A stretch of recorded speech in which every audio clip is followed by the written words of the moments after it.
Hello, I am Mantastic and Fantastic, and today I'm going to be reviewing the Flight of the Dragon Lords Godfest that is coming to North America and EU. So, as with any Godfest out there, the decision of whether or not to roll rests upon your individual monster box needs as well as your own personal goals. While some Godfest may offer more exciting or lucrative cards, if they don't actually benefit you or you already own them, the need to actually roll obviously diminishes. So you must use your own sense of judgment and basically decide on your own if it's worth rolling. With that being said, you can also join my Discord server, which does have a team building help channel as well as various chat channels that can help answer some of your questions. Now, the Flight of the Dragon Lords Godfest does feature the very first time 6 times rates will be available for Godfest exclusives for North America and EU, along with plus 50 to a random stat.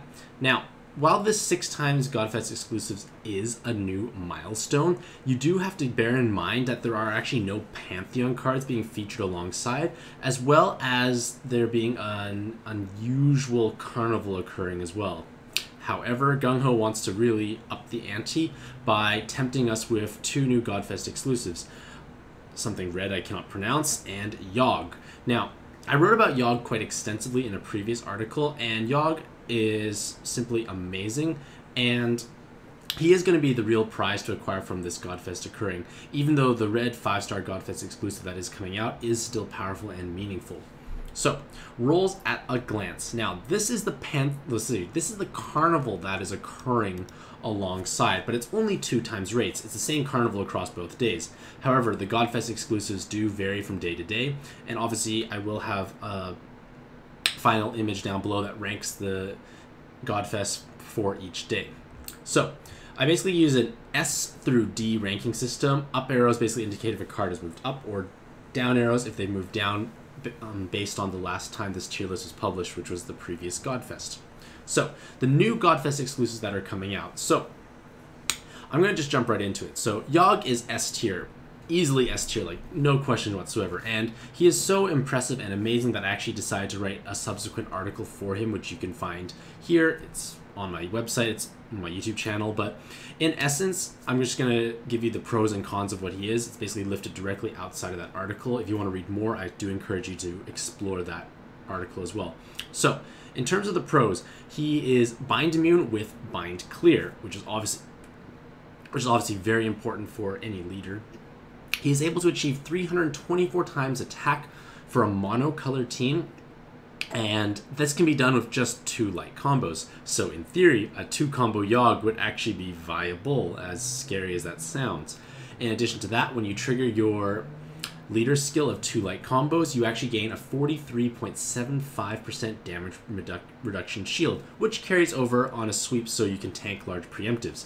He has a very low skill cap, very easy to play, got relatively flexible team building because he's not orb hungry unlike monocolor teams of the past.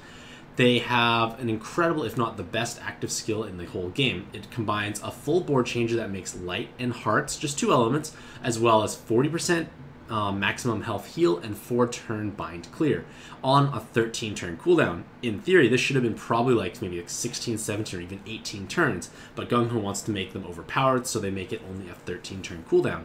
It makes your Sanyas seem sad by comparison because they have 12 turns on their active skill, and they produce a bicolor board that does not have hard orbs.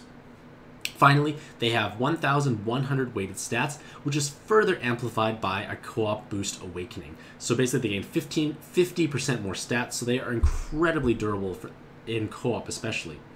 On the cons, they are a 6-star Godfest exclusive. Now, that seems a little silly to say, but a 6-star Godfest exclusive is kind of a drawback if you can't actually acquire them. They lack damage control because 2 light combos destroys everything. 1 light combo does 36 times, so it is some damage control when you're above 80% health. But it's just this jump from 36 to 324. It's just really hard to manage in all honesty. They do have a health conditional multiplier, so when they're above 80%, they do explosive amounts of damage. When they're below 80, they hit like a firm noodle. Like, not that hard, 56 times, but it's reasonable still. You can't really stall for that reason either because, again, 2 light combos are needed to trigger your damage reduction shield, and that will blow things up. When you get low health, you may not be able to heal up enough because you may be taking large hits. You may be able to hit for 56 times, but then you might need to use an active skill such as Yog's base to heal you back up. So it's just counterintuitive to the whole stalling idea. And finally, the recovery can be low depending on how you build your team, also because Yog has naturally low base recovery on his own. Now, we come to the new 5-star Godfest exclusive, whose name I'm not going to try and pronounce, but they have a very interesting active skill, and that could possibly be their largest selling point because they do provide +2 combo count for 1 turn, as well as 2 turns of haste. So this is obviously a very utility-oriented active skill, and while we do have some options for bonus combos from active skills, not all of them are as universally accessible across different teams, because right now Mary is a very popular option. It adds +2 combo count, but it changes changes dark and hearts to water orbs, and that doesn't help combo-based teams who generally want to have this +2 combo count. Whereas the 2 turns of haste from this card here is much more meaningful because that has applications across all teams. You can use it to obviously overcome combo shields, but you can use it to cycle through active skills, and that's very important because it's just a more universally beneficial active skill overall. Furthermore, if you are doing co-op button farming, having new ways to overcome combo shields is obviously very desirable. Oftentimes you'd use something that produces like a row of certain color orbs on the top and bottom, you break them up, and then you can basically have a multi-combo board and sweep through things while using something like Zeus Dios to create the base of all green. Now, that's not necessarily an active skill everyone has available, and some people might be restricted to just using, say, like a Wee Jas. You get a row of 6 hard orbs, you break them up, you can have 4 combos total. This gives you +2 alongside, 6 combos in total, overcomes certain combo shields. So again, it's just more flexibility. Furthermore, the haste component can be invaluable for certain co-op teams that want to recycle or reshuffle back an active skill that was used at the very beginning of the dungeon. Now, outside of that active skill, this new Godfest exclusive has strong merits as a sub because on combo-based teams, obviously you have the beneficial active skill, but he has 2 TPAs and a co-op boost awakening. So that enables you to deal very large amounts of damage when matching connected 4. Also, that co-op boost awakening will give you large amounts of durability because they do have 1,000 weighted stats. Now, obviously they're eclipsed by Yog as a leader because Yog is just incredible, but this card here still has modest leadership potential because they have 156.25 times attack and 43.75% damage reduction when achieving 7 combos. Now, a given board on a 6x5 will almost always have 7 combos available. It's when you have to hit 8+ that it can be challenging. That's why Anubis has some inconsistencies. But if you only have to hit 7 combos and you get 156 times damage, this is actually the most value for 7 combos of any leader currently available.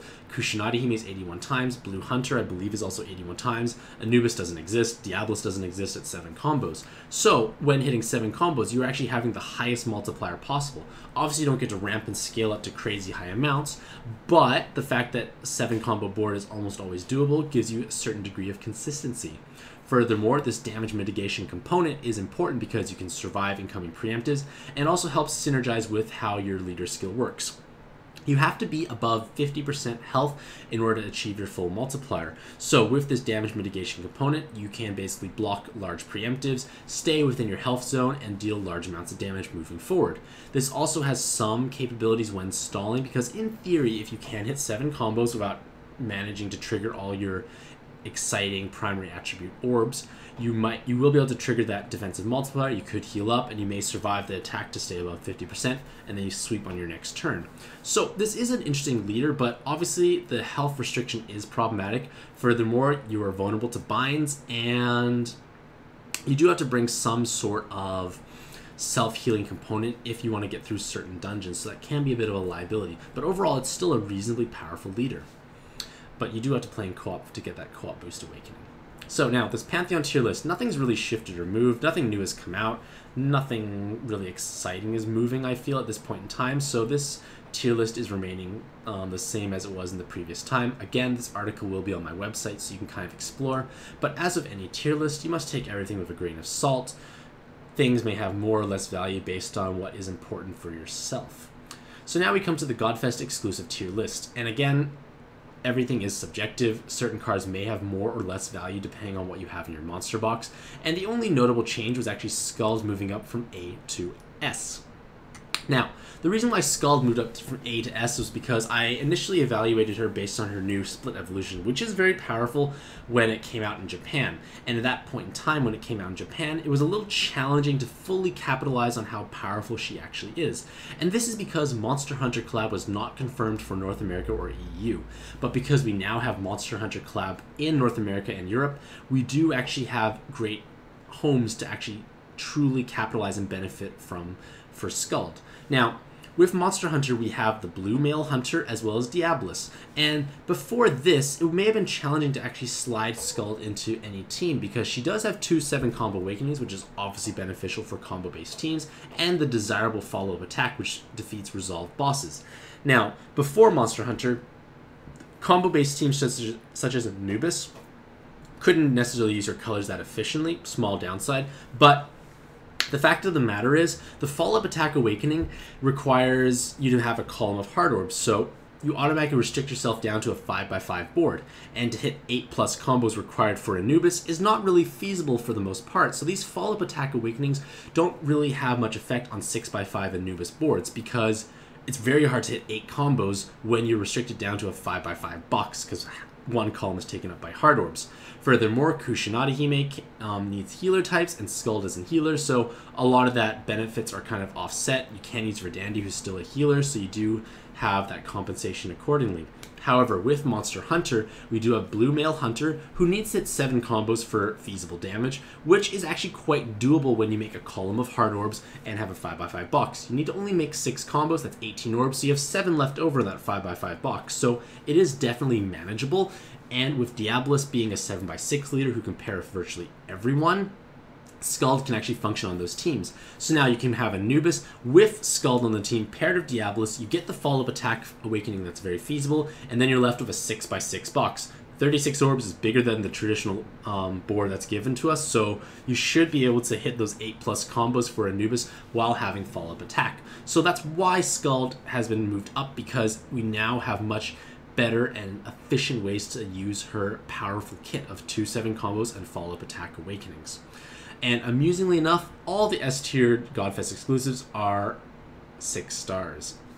Kind of makes sense. Gung-Ho loves their 6-star Godfest exclusives. So, with no Pantheons or no real Carnival being present, it's kind of an interesting Godfest because yes, we do have 6 times Godfest exclusive rates. However, with this Carnival that's occurring, we have 2 times rates for the Brave 2 and Wise Dragon series. Now, this obviously has to be one of the lowest boosted rates in recent time memory because 2 times, I don't think I've ever seen them advertise 2 times rates. That just sounds sad. So it is my understanding, I could be wrong, no one really knows for sure, but it's my understanding that all cards have a base roll value, and that's obviously augmented through Godfest, Pantheon, or Carnival, so on and so forth. Now, when we have fewer cards that have boosted rates, or cards that are very rare to acquire that have boosted rates, it means that those silver cards will have higher chances of being rolled. So even though this technically is the best time to roll a Godfest exclusive, the overall rolling rate will probably be lower when you look at the silver cards that are probably going to pop out. Silvers probably have a very high chance of rolling out because the Brave 2 series that's at 2 times rates are 6-star bases, so they're therefore rarer. Wise Dragon's only 2 times, but at least they're 5-star bases. Again, they're going to be rare. So it's only the 27 Godfest exclusives that are featured that are going to have higher hit rates. So there is a chance, again, I can be wrong, that the overall rolling rates could be lower from at least acquiring desirable cards. Obviously, hitting Godfest exclusive will be more common, but because there's no Gala, there's no Pantheon cards really to offset these rates, it can be challenging because you may be getting more Godfest exclusive than normal, but you're probably getting more silvers at the same time. So again, you have to use your judgment and whether or not day 1 or day 2 has merits for yourself.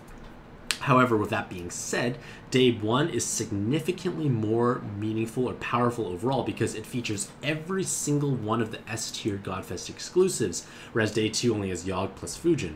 So this can be quite important for those who are wanting to snipe Godfest exclusives. Rolling in Day 1 could be just the most valuable and beneficial time, because it does feature all the S tiers, a healthy amount of A's, a modest amount of B's, and it's more heavily stacked by comparison compared to day 2. So, in conclusion, the Flight of the Dragon Lords Godfest does feature the very first 6 times Godfest exclusive rates for North America and Europe. However, this is obviously offset by the fact that there are no Pantheon cards being featured, along with the Carnival having only 2 times rates, and some of the Carnival cards being 6-star bases, which means they have very low rates to begin with. So, let me know what you think about this new Godfest that's coming up. Do you think you're going to be rolling heavily or lightly? And what do you think about Yogg and the new 5-star Godfest exclusive? Let me know what you think in the comments below. Hopefully you all have a Mantastic day, and happy puzzling.